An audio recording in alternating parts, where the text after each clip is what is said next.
One thing that Donald Trump's supporters intuited very early on is that his lies are, generally speaking, unimportant. Attempts, like this one, to catalog them seem quixotic at best and at worst moronic. There are several reasons for this, the most important of which is that many of these are only lies in the sense that stand-up comedians or motivational speakers are lying. This is not a problem unique to Trump. I defy the reader to identify any propositions in a speech about values that could even be evaluated as true or false without making a kind of category mistake. Even when there is some meaningful content that can be investigated, the effort is rarely worth making. Have the numberless occasions on which Trump has been economical with the actual life made any difference to his friends or his enemies?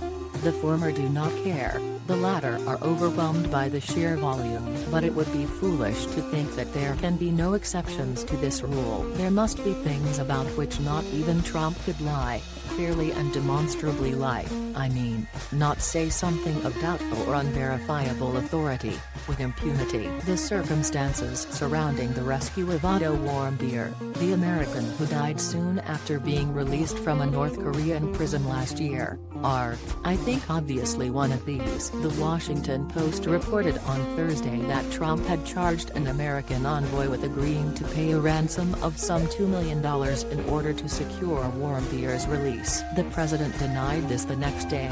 He followed this on Friday morning with another tweet in which he quoted the authority of one Chief, sick, hostage negotiator, USA, just who is this Chief, I wonder? A cousin of John Barron? He doesn't pass the smell test. It does not necessarily follow from the fact that Trump made up a dubious-sounding quote to support his position that his underlying claim is false. It may very well be that he invented the Chief in order to shore up a true claim that he cannot prove immediately or conveniently. But there are really only two meaningful possibilities here. Either the Post has totally botched this story or the president is lying through his teeth. At present it is impossible to know for certain which is the case. But suppose for a moment that Trump is not telling the truth. I believe that this would be a lie with more potential to harm both his relationship with what is ostensibly his own party and his fortunes in next year's presidential election than any falsehood he has unburdened himself of since being elected president. This is the case because it would differ both in degree and in kind from his other lies. It would be different in degree because it would involve not a mere arbitrary denial of some discreditable event but the invention of a false one,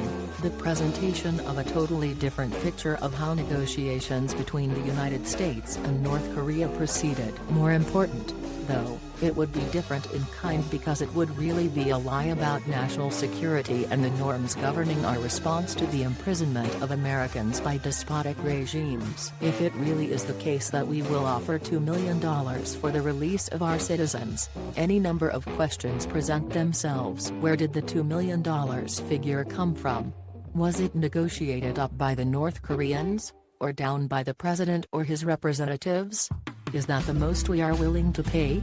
Are there special circumstances that made the release of Warmbier a priority? Trump's ongoing attempts to bring Kim Jong-un's nuclear ambitions under control, say, or is this a standing offer to any of our enemies? Should hostile governments around the world be taking notes? These are all hugely important questions. Then there is the issue of how it would play out at home. This would be a lie concerning a subject about which most Americans have strong views, i.e., the lives of their fellow citizens in the hands of our enemies. I cannot imagine even Mitch McConnell defending Trump's attempt to cover up something as sordid as a ransom paid secretly in order to secure an outcome that was later passed off as the work of a heroic and skilled diplomat. It would be the opening that Republican critics of the president such as Mitt Romney and Ben Sasse and others who have long been on the fence, Lindsey Graham comes to mind, have been waiting for to declare open war. It would be hell in an election year. Nothing would play more into, say, Joe Biden's hand than a real example of Trump cowering in front of America's enemies and then lying about it. It would not even matter if Trump responded that his predecessors had done similar things in the past. It would become almost impossible for the president to pose as a tough,